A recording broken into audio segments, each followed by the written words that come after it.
Hello and welcome to Quick Shot Reviews for Cheap Shots Entertainment. I'm your host Luke and you are the Cheap Shot Nation. I've just been to see The Black Phone. It is in theatres now. It's been out for around 2 weeks here in the UK. It's released in 2022, although it is advertised as a 2021 film. Directed by Scott Derrickson, based on the short story by Joe Hill. So yeah, I really enjoyed this film. I'll get into the meat of everything, of what I thought about this film. Being a sort of horror connoisseur, if you're going into this thinking that this will be a horror film, it is not. It does have some supernatural elements in it, which is not a spoiler because they are in the trailer. And yeah, it features a antagonist called the Grabber, played by Ethan Hawke, who locks a 13-year-old boy in his basement. And yeah, there's no easy way to sort of explain that, but like I say, I will get into a bit more of a detail in the main part of the video. But in the meantime, click the subscribe button, like the video. If you're listening to this as a podcast, thank you very much. Join us on all social media as well. That is Instagram, Twitter, and Facebook, Cheap Shot Entertainment. Without further ado, let's get into the main part of the video.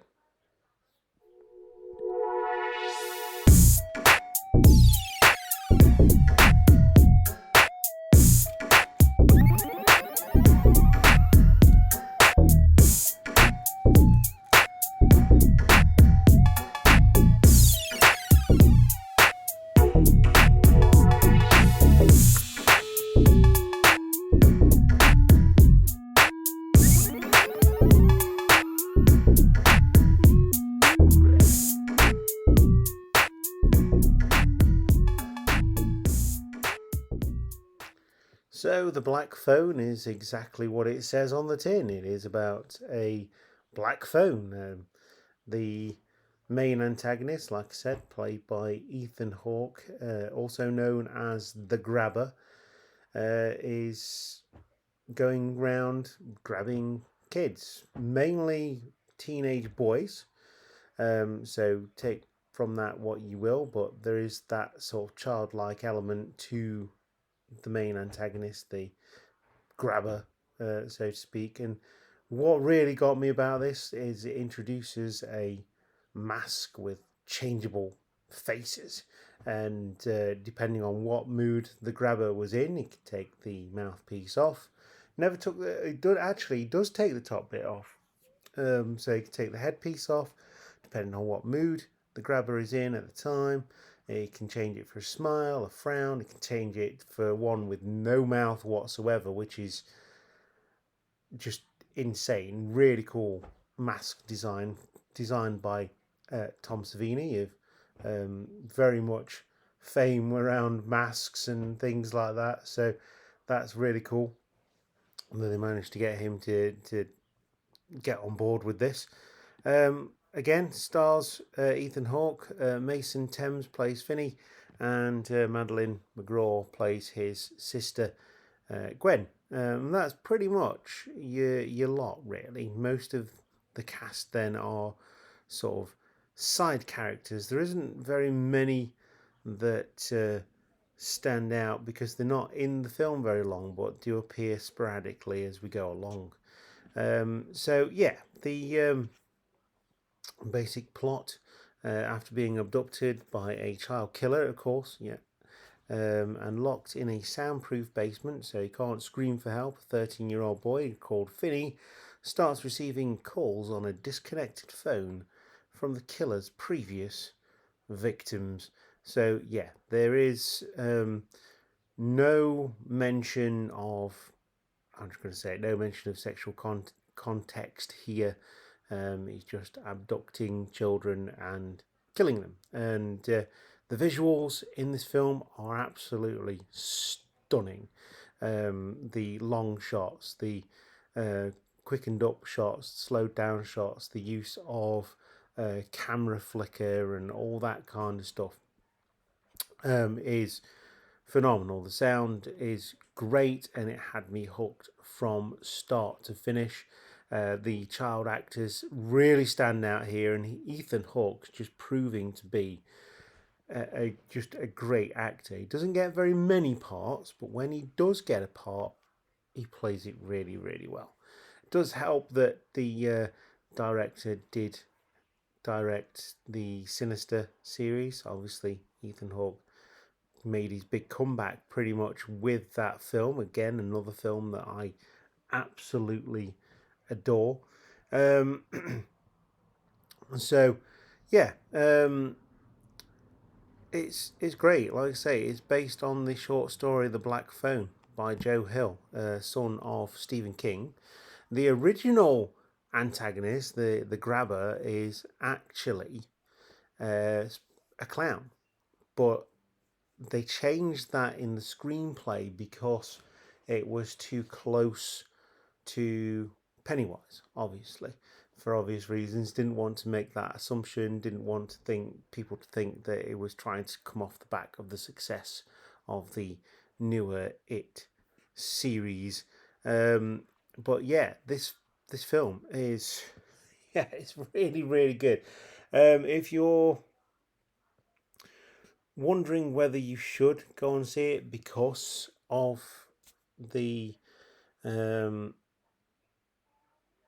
because of the undertones of kidnapping, child molestation. There is no molestation in this film. It wouldn't obviously get away with that.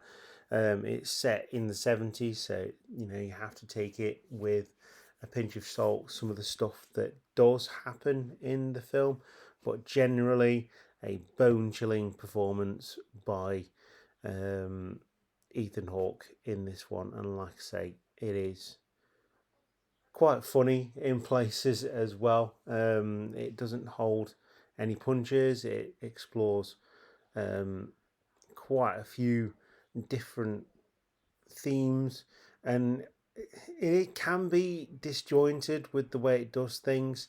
It does borrow heavily from Stephen King's work in places, but I would say this is as much a standalone as it is,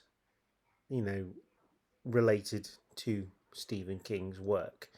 But to extend the story to make it a feature film, like I say, there is some bits that possibly could have been missed out, but ultimately it doesn't drag. I mean, I watched this at 10:30 at night. By the time it started, it was 10 to 11. It was, it's quite late, and I didn't feel tired. I wanted to watch it all the way through, and that is, a mark of a good film to me. Like I say, really, really good. I'd recommend this one, but ultimately you got to go and make your own decision. If you're wanting to watch it, if you're a horror fan like me, this is more thriller with those supernatural elements in it, but it's well worth a watch. Well worth a watch. There's even some little nods here and there to his dad's work, of course, as well. But jumpy enough to get your heart racing, wanting to know what's going to happen next, and it's quite clever, and it's set up with everything going in hand, which is really cool. If you've seen the film, let us know. Leave us a comment in the comments section or join us on social media.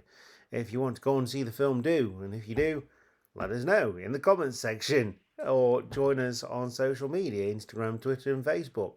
It won't be out for very much longer. It is one that is very much worth going to see in the cinema for the sound design and the visuals.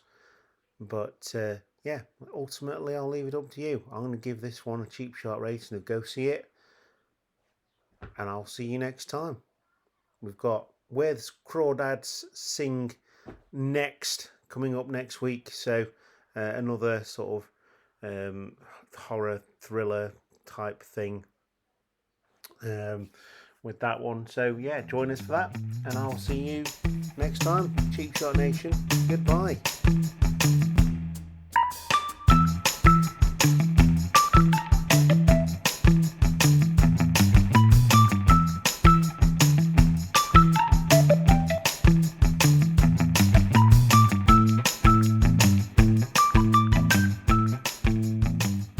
Hiya.